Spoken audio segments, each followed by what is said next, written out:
Welcome to another episode of Mita Unshackled at the live version here in Phoenix, Arizona. It is June 28th. It is hot as fuck, but there's like 1,000 members of the industry here, and I'm joined by the co-host for today's podcast. Oh, me. You're the co-host. I'm the co-host. Jennifer Miles, co-founder of Plant Body Soul, a creative marketing and branding agency. And you will see this podcast sent out in two directions, Plant Body and Soul podcast and the Mita podcast. And what the coolest thing about Mita is, we've been going since 2016, and there's old friends come around now and then. And Steve is an old friend, obviously, 2012. And Butch, we haven't seen him like in years, so they popped in to Mita to check things out. What do you guys think? To be honest, I am floored at how you've built such an amazing event. Everybody's smiling. There's lots of it. I mean, there's wall to wall someone to see and something to test out. This is incredible. And like four or five rooms. Get your mic a little closer. Okay. Or maybe it's on the wrong side. Maybe you got to flip it back around. Yeah, there you go, I think. All right. We got it. Got it. Steve was not an ESPN game day No, broadcaster. He told me to switch it earlier. All right, very Anyways. cool. What do you think, Steve? Oh, it's amazing. And then what you did moving here from the other location. Get a little closer there. What you did here moving from the other location. It's really helped. It's a lot more comfortable, even though it's a little toasty today. Yeah, it is a little hot today. But this, can you imagine what the other place would be like? And Jen, you've been a Mita supporter since 2016 too? Yeah, I mean, this is actually the original location of That's Mita. true. Did you remember that? Yeah, so we were here first. And in fact, I got my foot in the door in the cannabis industry by working as an event planner for Mita here in this space. Yeah. And so here we are. So, White Mountain Health, tell us about your business and what you do. Okay, so we are White Mountain Health Center. We're on 94th Ave in Bell in Sun City. We are one of the originals. We actually sued the state, and we won. We're the ones that won federal preemption. So cannabis is able to move forward, and dispensaries were able to Our producers here in pause. Jen, tell us about your business and what you do real quickly. Give a shout out. Creative marketing and branding agency. So we have a really great expertise in cannabis, the emerging psychedelics market, anything that is health and wellness and soul igniting, food, art, music. But we do social media management, content creation, email marketing, influencer management, and brand activation, event production. And Steve. We have the Superior Dispensary, and we actually work with Jen's company. Yeah. And it's called the Superior Dispensary. He's not just saying that. Yes, we are the Superior Dispensary. We're at 211 South 57th Drive in Phoenix. We've been there about 5 years now, 10 years in the business this month. And we specialize in solventless extracts as well as Look, this is truly ESPN Game Day. We've got Jack in the Box back there. Got a corporate sponsor.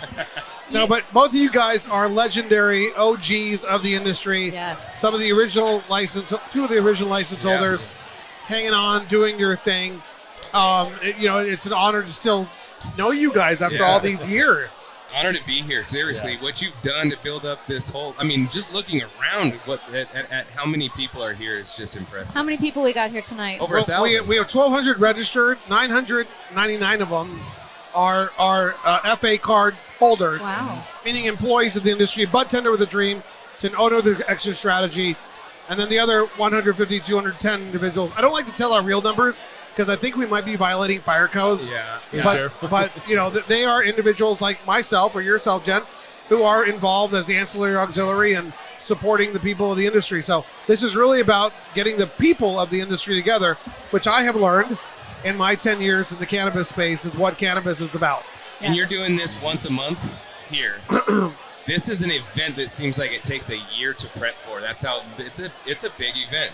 Well, they have an amazing team. I mean, it's not just, Dimitri here, but it's David, it's Eric, it's Destiny and Rita, and just an amazing team. And Larissa, amazing team that you have behind and you. Bravo to everybody, because this is extremely professional, and I can't wait to get more involved in any way we can. The vendors, the sponsors, and it really is about it's like a clubhouse for the employees of the industry, from Butch really with the dream owner of the next strategy. And it really is interesting how it divides itself up. All the adults, like the deal makers, they sit at the bar, they drink, and then all the employees and stuff, the managers, the HR directors, some CFOs, some bud tenders, they all interact with all the vendors. And this way, I'll say this is Unshackled. I won't say which dispensary owner he was, but in 2016 in May, he came to a MITA, and he said, Dimitri, I'm here at MITA. I want to figure out who's buying and selling licenses. I'm like, can you say hi to Weed Maps and Leafly? They're paying $500 each to be here. He's like, I don't give a shit what they do. I'm like, what? He's like, yeah, he's a finance guy. Yep. He's a finance guy. Lives over by the Biltmore. We know. And he had 4. Yeah. Anyways, it wasn't my brother. My brother's actually different. He's a good guy. I know who it was. But you know who it was. And then he said, yeah, I don't care. And I said, well, who at your organization does? And he said, well, one of the managers handles that. I'm like, well, can you let them come to meet it? And then by October, it was like 200 to 300 people, 2016. And then after COVID, we just opened it up to all FA card holders. So that's kind of a change in model. And it's worked. And what happens here is that, it's about growth and evolution of human beings, sharing and teaching. So they might see a brand that might not be, neither of you guys have time to figure out everything. Nope. So if somebody can acquire some knowledge and some information here and bring it back to your home. It's hard to get a hold of probably either one of us personally. So this is my time to actually get to view products that I would put in my shop myself instead of maybe a third party from me. Right. Because I would probably approve stuff that maybe he doesn't by just being able to interact and seeing it one-on-one. So this is incredible. That's a great idea, too. And Steve doesn't even answer my calls. So how the hell, I mean, Jen, you're lucky. You guys, I don't, Steve doesn't talk to me, Well, I think too, you said something really interesting. It's like there is this like gap between the leadership or ownership and the community, and like here you're really able to immerse yourself in it, and I think that's fantastic. I'm glad that you're still showing up. Yeah. Thank you guys. guys. And the truth is, you've seen me at a bunch of He never misses the fucking thing. I know. Okay. Steve is always present, and that's beautiful. Yeah. He's a kind man, and he's a man of the people. Yes, he is. He is a man of the people. I don't know. I don't know if you even consume cannabis. That's what. I honestly don't. Steve is one of the. You're right. Steve's one of the rare OGs that supported me when I was going through the lawsuit. When I had that fork in my back that everybody was sticking in, because it was rare. It was rare. I mean, if I lost, then everybody hated me, right? Because we wouldn't have dispensaries legal here. But we won, so but I didn't have a lot of fans in the very beginning. Not at all. They didn't like my lawsuit at all. No. But it was me or them. Tell them what the lawsuit was about. So people understand. Federal preemption. They were saying what should they Google? What should they Google? White Mountain Health Center versus the state of Arizona. Okay.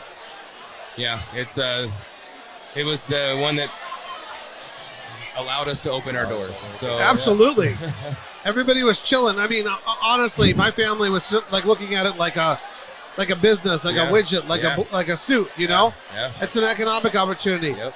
It wasn't until like 2015, 16 that I understood a little bit more. It's a community. It's a cause. It's a culture.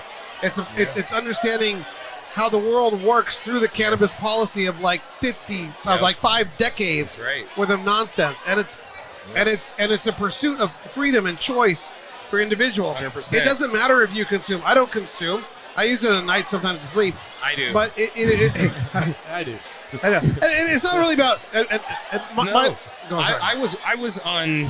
was from the beginning with ASA, Americans for Safe Access. I was on the board of NORML. I was boots from the ground up because I know the medicine, and I knew it was something that everybody should have access to. So this is incredible that we're 21 and over. This is a medicine that everybody can have. I know it's recreational, but it's still you can still take it recreationally and it's still benefiting you medicinally. Yeah, I mean, I kind of like I love the term adult use because it implies equal and fair access to something that provides relief of something for so many, right? Like you may not have a diagnosis, but you're certainly going to this because you want to sleep better, you want to relax, you want less anxiety, and right? Pain relief, yeah, totally. I want to give a shout out to Michael Weiser because we all knew Michael Weiser. Yes, we did. And I'll tell you what, one of the reasons why Mita looks like Mita looks today and doesn't look like some sort of corporate country club kind of thing is because of guys like Michael Weiser who like shared with everyone, and Normal does a good job, and there's a lot of good community groups out there that do a good job. But he shared with us, and reminded us constantly that it was about the people. If he was here today, I was thinking to myself, he would love the lunchbox promotion. Oh, yeah. Look at all that goodies. Cool. I am very partial to that black one. I think that's this one is wild. You mentioned Michael. Yeah. I'm excited about this. Yeah, that's when we were sick. up in Superior, what a great man he was. That's kind of a we were theme up in in our Superior, company. we're a small shop, Me and G are the seeing 10 astronauts. people a a little closer day. to We're yeah. a small shop seeing 10 people a day. And Michael came up for the Prickly Pear Festival and watched me speak at the Prickly Pear Festival, supported our store, and was one of the helpers in our booth just because he was there. That's cool. That was Michael Weiser. Wait, this is like the Uber VIP. Well, whose is this? Yours? Yeah. This is like the huge VIP one. This has got all the good stuff. We got Sublime here. Is yours the same? I'm not going to open We got mine. Copper State. No, don't say it. I think they gave you a VIP one. Look at this. You got I got a VIP. Oh, you got a one. VIP. Oh, you got the VIP one? I got the triple VIP. The greatest swag bag promotion in the history of cannabis. This was a great idea. Hold on to it because people will fight for these things. Wow. We're giving a lot. Yeah, you might get knocked down in the parking lot for that. Yeah, exactly. That's why we walk together. Yeah, the Lunchbox guys are pretty cool. Hey guys, so thank you for being here. Yeah, thank you for having me. And we want you guys to check us out and hang out, network and stuff. Come by the stores sometime. Yeah.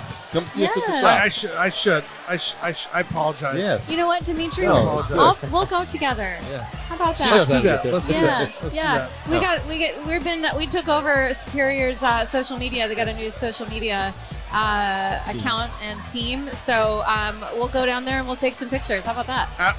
That's awesome. Okay. That's awesome. I need to spend. I get a little confused sometimes. You know what I'm saying? No, it's hard. It takes a lot to run something like this. I love this. This industry has given me an easy life. Yeah. I'm like, if I balance it all out, I made a couple $100,000 a year for the last decade, and I haven't worked a day. It's nice, huh? And it's like, what the fuck, But I always think, what's the purpose? What's the meaning? What's going on? It's for the people. And this industry is filled with people that are fighting for freedom. That's right. And the bell of liberty and freedom needs to be rung once every 100 years, once every 20 years, once every 500 years. And this community is ringing that bell of freedom. And if you love freedom, doesn't matter what you think about cannabis. You got to love the cannabis community. That's right. You know what I'm saying? 100%. And I caught that wave. I didn't understand that wave until like reflection. Yep. And it took like Michael Weiser and a lot of these guys to say, this isn't just about making money. It's a community. It's a community. It's a community. And what's neat about it is because unlike any other medicine that I've been involved in, there's a really cool underground community that behind this. So there's a culture. And that culture is beautiful because it's love.